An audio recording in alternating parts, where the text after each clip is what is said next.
engraçado, né? Esse negócio de comportamento de peixe, vai entender cabeça de peixe, né?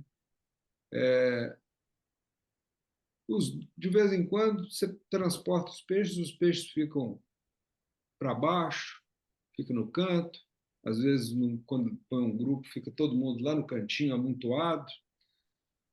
Esse casal, os bichos chegaram e nada o tempo inteiro, já vão na comida direto e não estão nem aí se você está lá. Acredito que deve ter também um componente hormonal aí nessa movimentação, né? Na realidade, o que acontece? Um dos elementos que contribuem para a maturação da desova é o estresse. Então, quando você pega os bichos, transporta, viaja, tal, isso é um fator a mais para contribuir para o processo de maturação e ocorrer desova depois. É isso mesmo, é o estresse do bicho. Já tem o estresse da perseguição, né? Ainda tem o estresse da gente fazer a transportação, entre aspas, né? Transportar os bichos, movimentar, embalar. Isso tudo favorece o processo de maturação. Sim, eu tô na movimentação diária aqui agora.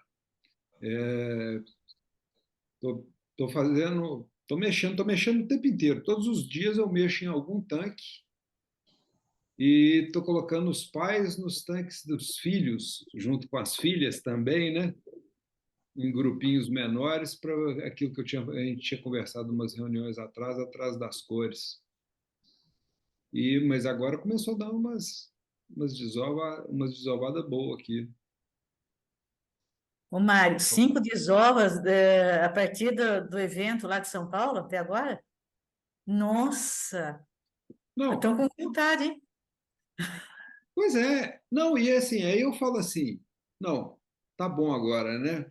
Vai dar uma parada, vai ficar uma semana, 10 dias, aí passa 3, 4 dias, tá a bichinha desovando de novo. Aí eu falo assim, não, mas já tem muito filhote ali, mas aí deu uma fungada grande. Aí a hora e cada desova ela tá aumentando a quantidade. A última deve ter sido uns 500. Eu vou levar os meus para dar uma volta de ônibus, coisa e tal, para ver se eles se estressam um pouco. Vai dormir todo mundo no saquinho hoje.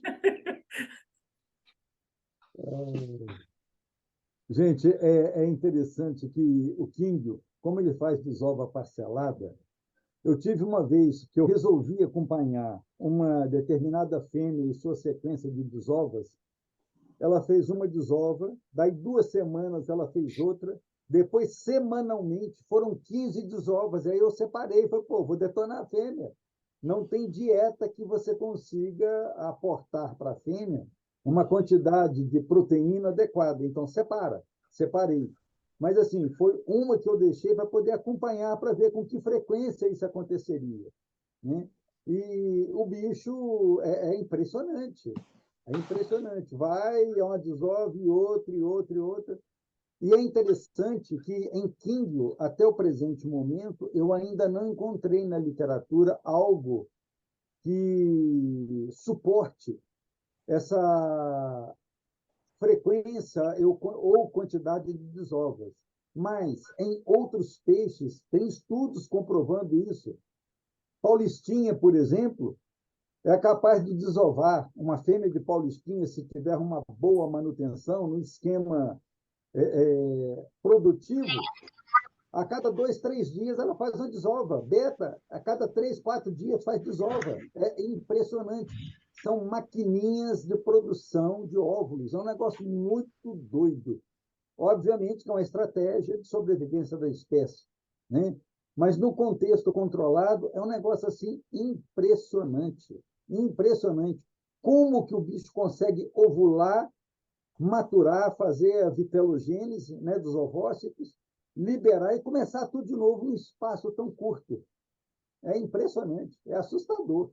E as regiões que têm seca no inverno, né, como aqui no Sudeste, alguns dos estados, agora vai começar a chover, também é um estímulo para eles. Aí vai começar a desova.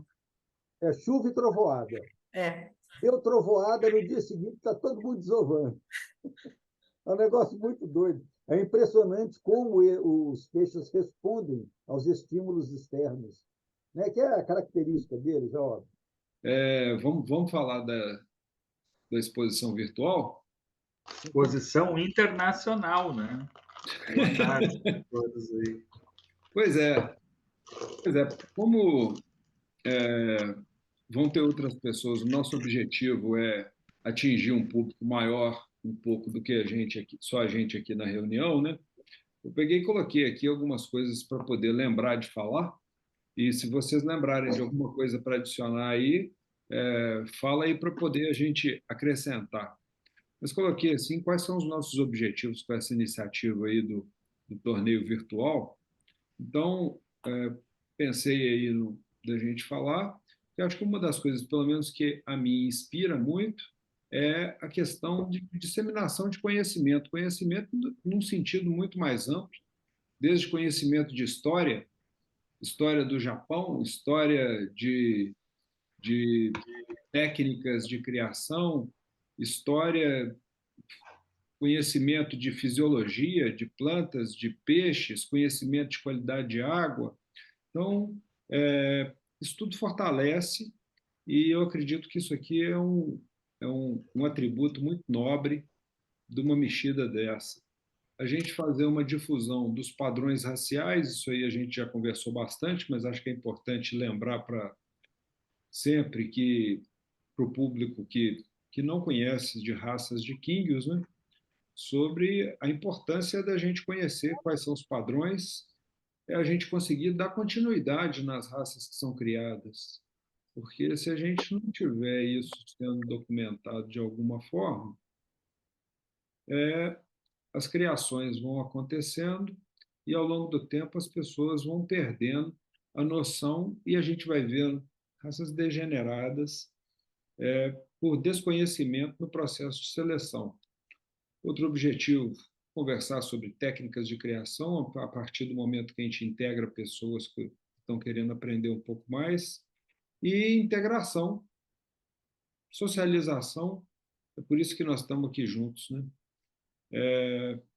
E agora, especificamente aí, a gente vai dar uma continuidade no treinamento dos julgamentos. Não sei se vocês lembram assim de coisa a mais para a gente colocar nessa lista aí, mas só para poder dar uma relembrada, que parece que assim, é só a gente fazer um julgamento ali. Não, tem um pacote de coisas aí que aumentam a importância e geram inspiração, né?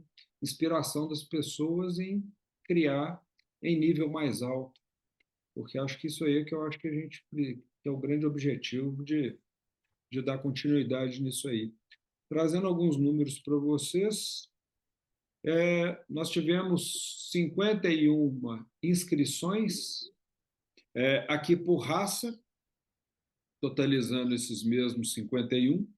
Então, o que teve mais inscrições foi Oranda, depois Liuquim, Cometa, Demequim, Ranchu. Depois 3 Chubunquim aqui, 3 Lionhead, o resto é um Chontegam, um Fanteio, um Atonai, um Yanagi. Olhando por coins sem dorsal, 41 peixes com dorsal, 10 peixes sem dorsal. Se vocês verem alguma informação errada aí, avisa, porque pode ser que passou alguma coisa aí que eu não vi em termos de barbeiragem de identificação. E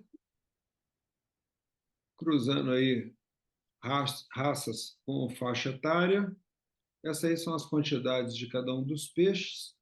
Então, o que eu imaginei foi a gente... Isso aí está colocado numa planilha e a gente fazer o processo do julgamento aí, a gente determinar aí quantos dias para poder julgar esses 51 peixes, depois a gente consolida esses resultados todos. Talvez reflita um pouco o momento que a gente está vivendo, tanto do ano como da criação como um todo, né? É o número grande de peixes jovens, né?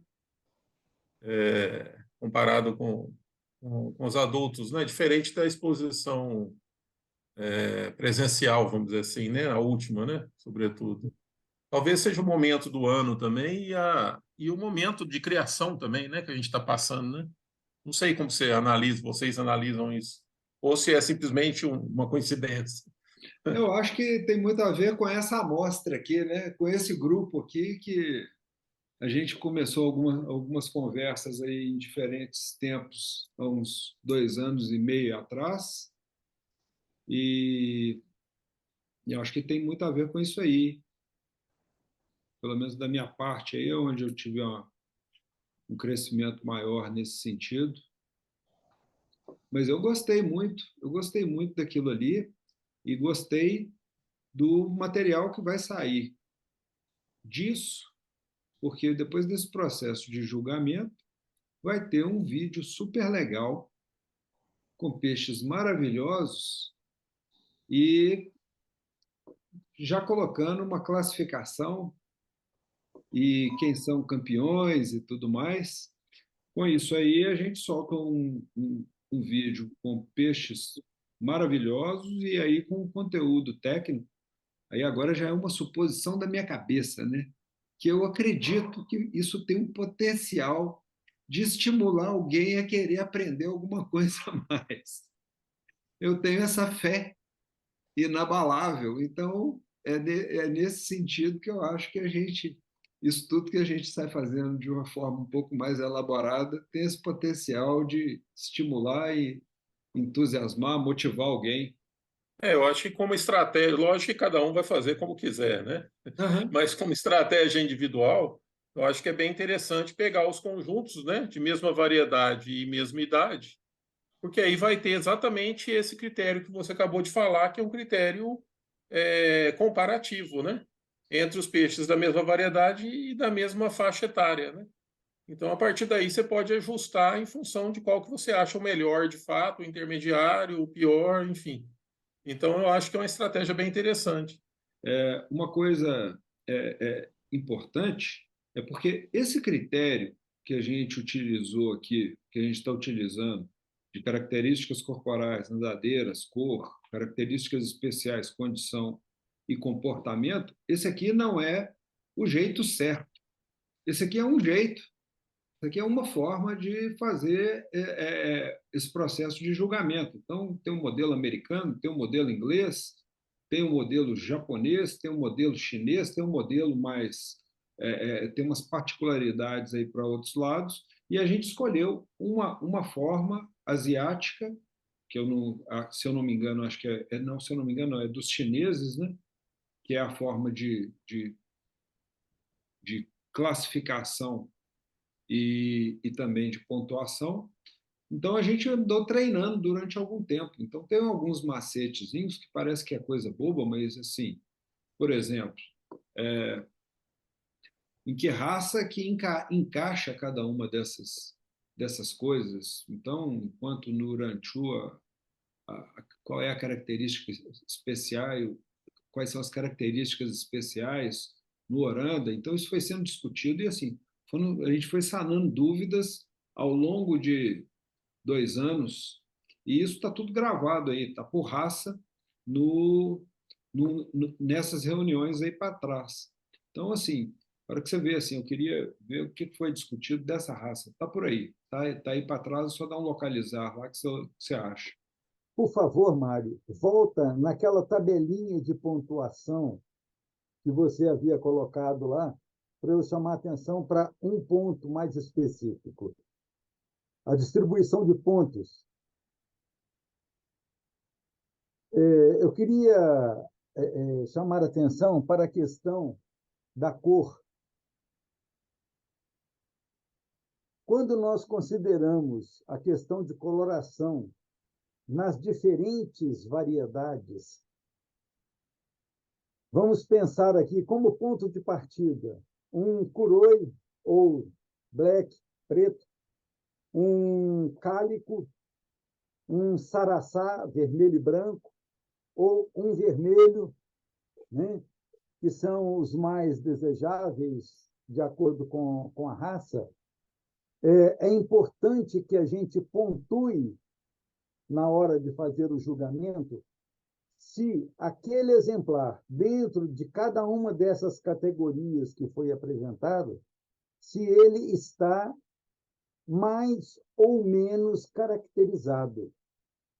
Porque fica muito difícil depois para a gente comparar entre essas diferentes características de pigmentação um e outro. Então, nesse sentido, e continuando ao questionamento que o Mário fez e colocou para discussão, eu penso que, independente de qual seja a variabilidade de coloração, a gente pontue individualmente cada uma dessas possibilidades de categoria e o somatório de pontos é que sejam avaliados depois no final. Por quê? Vai ficar muito difícil para a gente tentar caracterizar se, observem, se aquele black, curoi ou preto está no máximo da pigmentação ou se o cálico está com o máximo de pintas azuladas e pretas e tentar comparar um com o outro em raças diferentes. Vai ser um negócio muito complicado. Então, nesse sentido, eu sugiro, que não é nome de japonês, né, que a gente faça essa avaliação nesse aspecto da coloração, porque os demais, eu acho que está mais ou menos já razoável para o nosso entendimento. Mas a questão de coloração ainda é um pouco mais difícil em função da pouca variabilidade do que nós vivenciamos.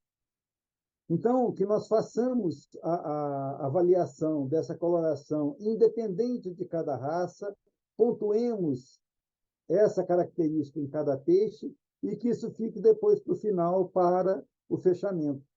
Não sei se eu fui claro na tentativa de apresentar essa questão de cor, porque cor é um pouco mais complexo, que a variabilidade é muito grande.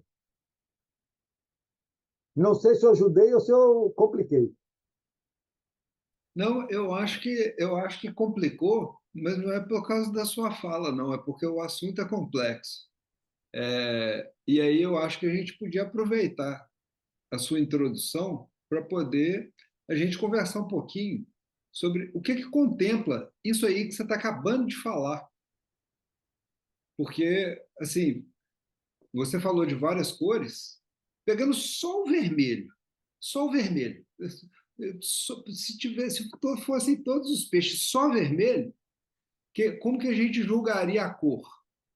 A gente julgaria a intensidade, a tonalidade, a gente julgaria a uniformidade, a gente julgaria a simetria, olhando. Então, pegando só dentro da coluna da cor, pegando só o vermelho, olha o que a gente já falou. Então, eu acho que a gente podia explodir um pouco essa bola que você levantou, para a gente aproveitar essa fala aqui, esse momento, para a gente poder. Isso dá uma ideia da dimensão do que a gente está falando, porque quando alguém olha para 5 colunas assim, é difícil enxergar. Bom, mas qual que é a dificuldade? Dar uma 6 aí. Não. Nós pegamos agora só a cor vermelha e dá para poder, tem que analisar sobre vários aspectos. Não, sobre esse assunto da cor, né? Eu gostaria de ouvir um pouco da experiência sua, paralelo o julgamento que vocês fazem nos GUPs, de como, por exemplo, olha, uma cor sólida, você falou o vermelho, ou o black, certo? Ou, sei lá, o azul. Olhou, barbatana, a beirada da barbatana das nadadeiras tem outra cor, isso perde ponto, ao meu ver. Nos peixes tipo os saraçás, a simetria soma pontos. A não simetria tira pontos. E na questão dos cálicos, como olhar a simetria nos cálicos? Essas são as questões que eu tenho.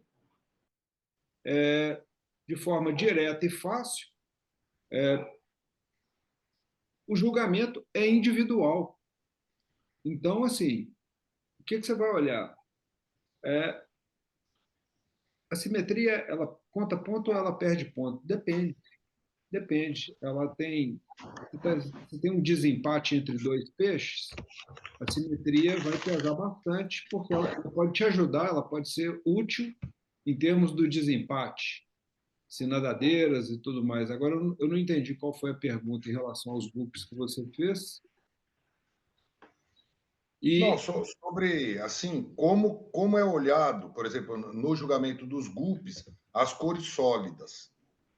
Esse entendimento que eu queria ter, se a gente vai seguir algo parecido com os GUPs ou a gente vai, vamos dizer, um olhar diferente. Essa é a minha questão.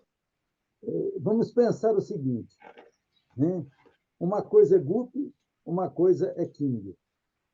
Os Kings têm cores sólidas, tem os misturados, os mosaicos, os cálicos, temos os momidi, enfim. A questão da simetria é um negócio muito interessante, e aí eu me reporto às nishikigoi, as carpas coloridas. Existe um padrão para nishikigoi de Kohaku. Kohaku significa vermelho e branco, né? Onde se busca nas Kohaku uma simetria de distribuição de vermelho e branco de um lado e de outro, mas não obrigatoriamente no mesmo posicionamento. Por quê? Existe um padrão que é maravilhoso, que eles chamam, eu não vou lembrar aqui agora, porque a memória do velho tá devendo, tá fraca, né? Mas quando vem aqueles vermelho e branco que dá aquela mancha no dorso, tipo um relâmpago, que eles chamam, tem um nome lá específico em japonês que eu não me lembro, e que faz uma distribuição que não é exatamente uma simetria, mas é um lado, outro, que é interessantíssimo. Então, a questão é o conjunto, né?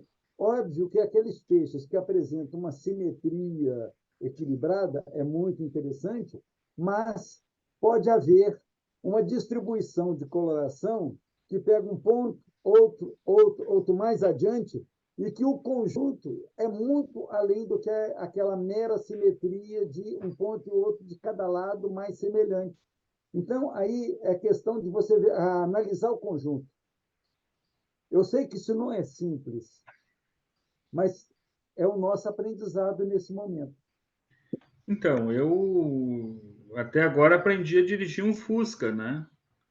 Não dá para querer agora que eu vá dirigir um avião, entendeu? Assim, acho que eu acho que esse é o, né, uma questão que a gente tem que se ater aqui, assim, né? A gente fez um processo aí que foi muito interessante de discussão, fizemos 2 exposições presenciais, né? E aí eu acho que tem algumas questões aqui que é importante a gente retomar, assim, né? Primeiro, né? Na exposição a gente está julgando o momento, né? Não é o futuro do peixe, o que ele vai contribuir, é o momento. Então, se ele é um tosai bom, ele é um tosai bom, entendeu? Ele pronto, entendeu? Assim, acho que essa é uma questão importante assim da gente retomar, né? Se naquele momento ele tem, por exemplo, pegar um oranda, né, um ranchu, ele tem uma característica, né, especial, acho que é particular, não lembro agora o termo aqui, é o Wen, né? Se naquele momento ele tem um bom desenvolvimento de Wen, né, considerável, enfim, pontuou. Não tem como a gente querer comparar esse peixe com um oiá, depois para ver como é que vai ficar, enfim. É essa pontuação. E a outra questão é que nessa questão da coloração, assim, né? Eu acho que o professor traz e tal. Eu acho que a gente deixar uma característica para definir depois, eu vejo como eu entendo a preocupação do professor, enfim, mas eu entendo, eu acho que fica um pouco complicado, assim, né? Porque depois lá na frente a gente vai também se dar conta, mas aquele Wen ali não era o melhor. Aquela nadadeira podia ser um pouquinho mais para a direita. né? Então, eu acho que essa ideia de daqui a pouco a gente pegar os primeiros, e aí no conjunto das suas características, né? Aqueles que foram primeiro da raça, foram escolhidos já como primeiros, né? No conjunto dessas características, a gente discutir numa ação final lá, como o Mário tinha proposto inicialmente, acho que é legal, a gente aprende, inclusive, bastante com isso, né? Agora, pegar uma característica e levar para o final lá, não sei se também se eu entendi, posso ter entendido errado, né? Eu acho que ficaria complicado. Então, assim, sim, né? Tô voltando aqui, né? Acho que assim, a gente vamos dirigir o nosso Fusca, né? E ver como é que vai ser o negócio, né? E aí lá no final, né? Daqui a 2 semanas a gente avalia, enfim, vai ser mais um aprendizado. Acho que todo mundo vai fazer com seriedade, enfim, né? Mas é esse tema da cor, por exemplo, assim, como é que a gente vai julgar cálico, né? A gente tem cálico tigrado, tem cálico azulado, tem cálico. Entende? A cor no cálico, por exemplo, para mim, é a beleza, aquele harmonia, que é isso que o professor falou, é o conjunto naquele momento que ele vai dar, né? Pensando no Fusca que a gente tem hoje, né? Ah, se vai ser um vermelho, né? Bom, é a intensidade do vermelho, a tonalidade, enfim, aí pegar o vermelhão lá daquele, usar aqui como exemplo, né? O vermelhão daquele Ryukin lá do Minoru na exposição presencial, né? Saltava os olhos, assim, o negócio era, né? Bom, ali me encheu os olhos. Mas eu acho que um pouco nesse sentido, assim, né? Só para a gente, daqui a pouco, não reabrir uma discussão que possa nos causar uma certa dificuldade além do que a gente já vai ter. Quando nós pegamos os peixes que estão no primeiro ano de vida, dependendo da coloração, ele não está expressando a coloração que provavelmente ele terá. Então, isso é um pouco complicado, né? É muito comum, dependendo da coloração do peixe, nesse primeiro estágio, no tossai, né? Ele pode não ter despigmentado, ou está iniciando a despigmentação, as nadadeiras ainda estão em crescimento, está aparecendo aquela extremidade final despigmentada. E isso é um critério que nós temos que ter em mente de como esse peixe poderá chegar. Então, o que nós temos que avaliar é, nesse momento, como ele se encontra. Imagina, por exemplo, vou pegar uma variedade que eu gosto muito, todos vocês sabem, que são os ceibuns. Você pega um ceibum tossai, nesse estágio de vida, a nadadeira dele crescendo, as extremidades não têm pigmentação. Ou mesmo um chaquinho, um chocolate, ou mesmo um cálico. A nadadeira caudal não está pigmentada nas extremidades. Mas isso a gente pode projetar, assim, ter uma ideia de como ele está nesse momento e como ele poderá vir a ser. Mas a questão é analisar nesse momento. Então, o importante é que a gente faça análise do momento atual, né? Porque esse peixe certamente voltará depois como Nissai, depois como Oiá, e nós vamos ver a evolução desse peixe. Como nós não temos ainda essa experiência em termos de avaliação, de classificação, né? A gente fica um pouco meio perdido, meio sem jogo de cintura, e eu entendo perfeitamente. Por isso eu estou chamando a atenção nesse contexto, porque, da mesma forma com os peixes cálicos, essa pigmentação ela poderá acentuar para frente ou poderá ser perdida. Imagina, por exemplo, um peixe que no primeiro ano, né, está com uma excelente pigmentação. Se ele tiver um gene de despigmentação, no segundo ano, no terceiro, ele começa a perder aquelas características que eram ideais para aquele padrão. Então, nós temos que analisar, nesse momento, o que esse peixe nos apresenta. É assim a minha forma de ver. E, de preferência, que ele venha novamente na próxima exposição e depois na outra, que a gente possa acompanhar. É muito comum, por exemplo, né, numa das raças que eu tenho uma atração diferenciada, que são os Tossaquim. A maioria dos Tossaquim, Tossai, né, estão no primeiro ano, nem tem coloração ainda, está tudo na coloração selvagem. Alguns já despigmentaram alguma coisa, estão apresentando um pouco de vermelho, um pouco de vermelho e branco, mas a maioria é morfologia. Então, nós temos que ter um pouco de noção de cada raça, como que é o processo de progressão dessa raça, né, nos anos subsequentes, para a gente poder avaliar. Mas a questão é avaliar no momento e na idade do peixe. Não sei se eu ajudei a clarear, Ederson, ou se eu te compliquei um pouco mais, né? Se você pega, por exemplo, os seus orandas aí, cálicos, né, tigrados, pô, esses bichos novos já são maravilhosos. Bota a turma toda no chinelo, né? É o interessante a gente ver como é que isso vai caminhar para frente. Bacana, é isso aí. Então, nós temos que ter um pouco de paciência e de ir caminhando a cada ano nessas características. Estamos todos no aprendizado. Não sei se eu ajudei ou se eu compliquei. É claro que você complicou, é claro que você complicou. Quanto mais a gente, Tá vendo aí? Tudo eu. quanto mais a gente aprofunda, mais a gente descobre que a gente não sabe nada. E é fundamental a gente ir descobrindo assim, o vale da ignorância para isso gerar curiosidade. Foi ótimo vocês levantarem isso aí. Olha que coincidência. Hoje eu filmei um peixe para poder ver o que eu ia fazer. Olha que coisa interessante.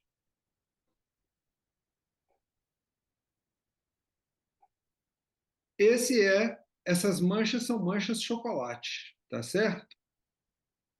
Isso é gaúcho. Isso é gaúcho. Ué. A reivindicação.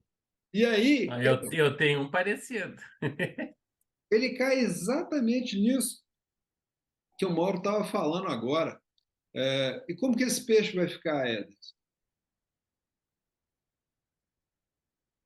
Quer dizer, se ele não despigmentar, né? Se ele despigmentar, ele vai ficar vermelho e branco, né?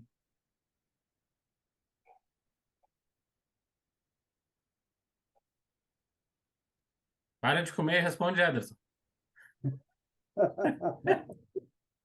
Ô, Ederson, eu vou te dar uma dica. É para responder. Não, Então, fala mas para na eles em exposição japonês. interessa como ele está, né? Não, fala Uhum. para eles em japonês. Shiranai. Traduzindo, não sei. Mas esse peixe é cálico também, né? Ele é cálico, mas é porque o padrão do cálico dele é diferente. Ao invés dele ter os pontos pretos acumulando, que de vez em quando de muito preto viram os tigrados lá do Ederson, ou nos casos menores viram pontos pretos, ele tem só pontinhos pequenininhos e espalhados. Os pontos pretos são pequenininhos e espalhados, por isso que dá essa tonalidade diferente. Bonito. Tá bonito. Uma pimenta do reino. É uma pimenta do reino. Boa. Essa é a questão dos cálicos, eu já falei, que é uma loteria. Gente, como é complicado o cálico, hein? É muita variação. Pois é. E por isso que eu achei legal isso que a gente estava conversando um pouco, porque isso vai dando uma ideia assim da dimensão, da profundidade, né? Aquela hora a gente estava falando assim, né? Voltando lá no exemplo do Mauro, se pegar só a coluna da cor, só no vermelho, mas se for no preto é a mesma coisa, né?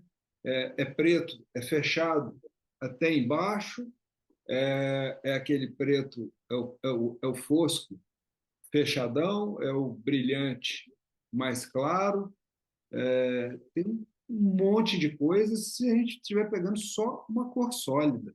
O que eu estava falando, principalmente no caso dos blacks, né, dos curoi ou pretos, né, que a tendência desses peixes, inclusive, é ir escurecendo ao longo do tempo. Muitas vezes, um tossai não está com o máximo da sua pigmentação escura, né? No Unissai ele está mais exuberante e vai ser mais adiante. Então, é complicado. Então, nós temos que ter um bom senso de procurar equilibrar essa pontuação. É por isso que eu chamei a atenção do ponto, a meu ver, mais nevrálgico, que é coloração. Porque as outras características estão muito mais claras, mais visíveis diretamente. Mas a coloração ela vai levar esse tempo, né? 1, 2, 3, às vezes 4 anos para chegar no seu esplendor. E é engraçado porque o que me veio à cabeça, na realidade, quando isso apareceu, é porque eu assisti um tempo atrás um vídeo de uma Nishiki Goi que levou, eu não sei se 4 ou 5 anos para chegar no seu máximo de pigmentação. E, assim, impressionante você ver o primeiro ano o bicho como é que estava, no segundo, no terceiro, a evolução da expressão de coloração do peixe. Óbvio que é um pouco diferente de Nishiki Goi para Kingyo, né? Kingyo é um pouco mais direto, mas tem essas nuances que a gente precisa ter em mente para fazer essa avaliação. Mas faz parte do nosso aprendizado. Todos nós estamos aprendendo. É o nosso estágio, é o nosso momento de agora. A única observação que eu faria da sua fala é que, na hora que você diz assim, não, as nadadeiras é só olhar. Aham, é só, Nesse momento, para os olhos treinados é só olhar mesmo, né? Mas, assim, aproveitando o seu comentário, nessa hora está olhando tamanho, formato, simetria, é, a posição.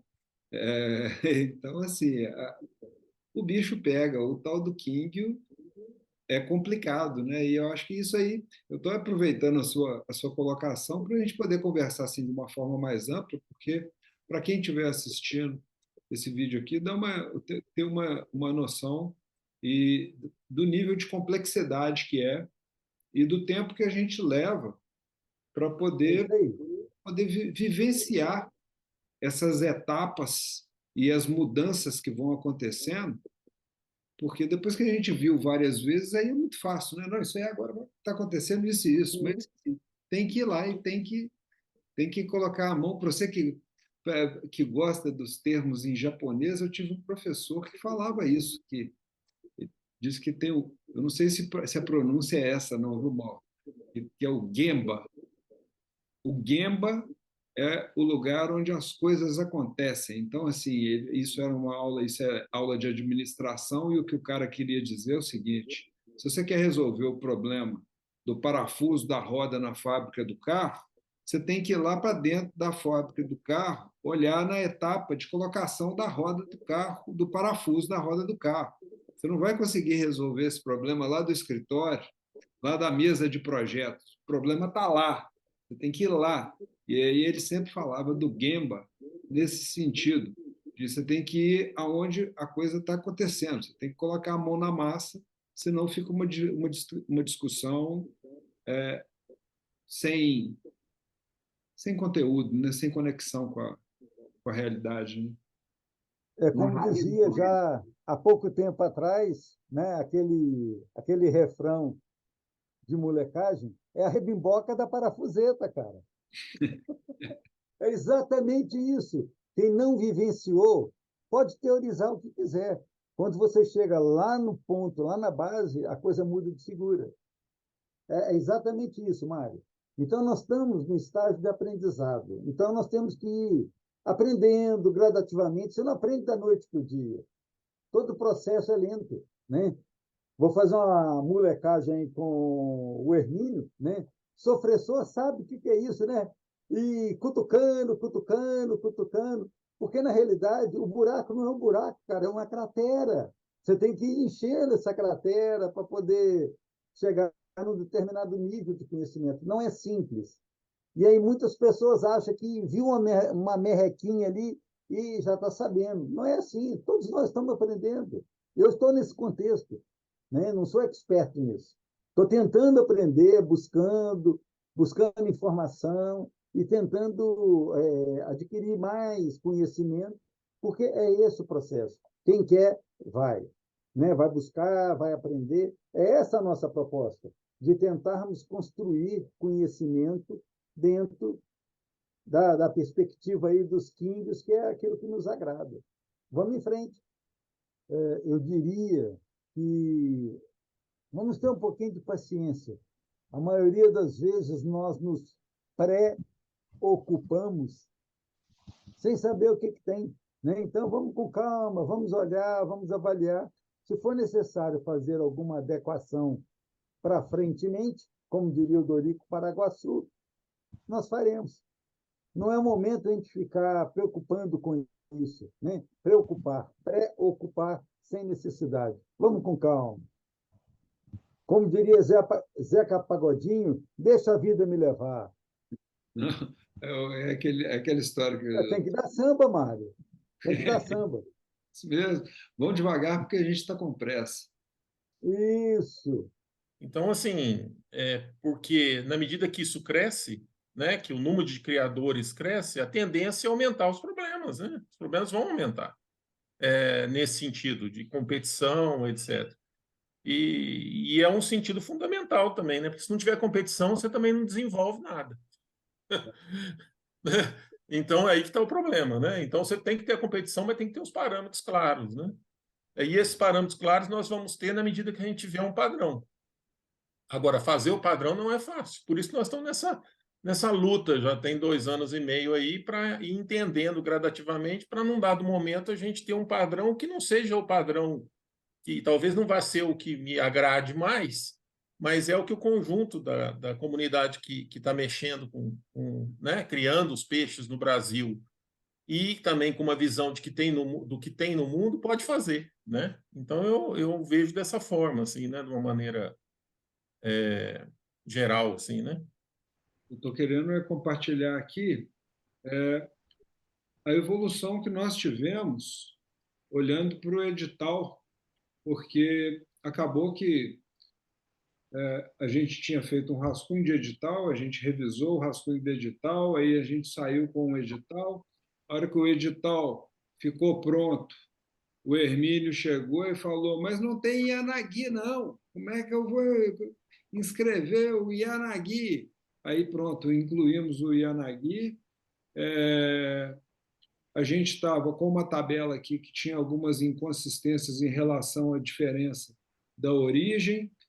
O Mauro fez uma revisão nisso aqui. A gente não tinha as figuras para poder exemplificar. O Minoro fez um levantamento geral de figuras com qualidade excelente. Tinha umas 2 aqui no final, se eu não me engano, aqui era o Fênix, acho que tinha mais alguma figura aqui que a gente trocou, porque estava meio incompatível com o que encontra. Em resumo, o que eu estou querendo dizer é que agora nós já temos um edital testado, revisado, e em cima do que foi acontecendo.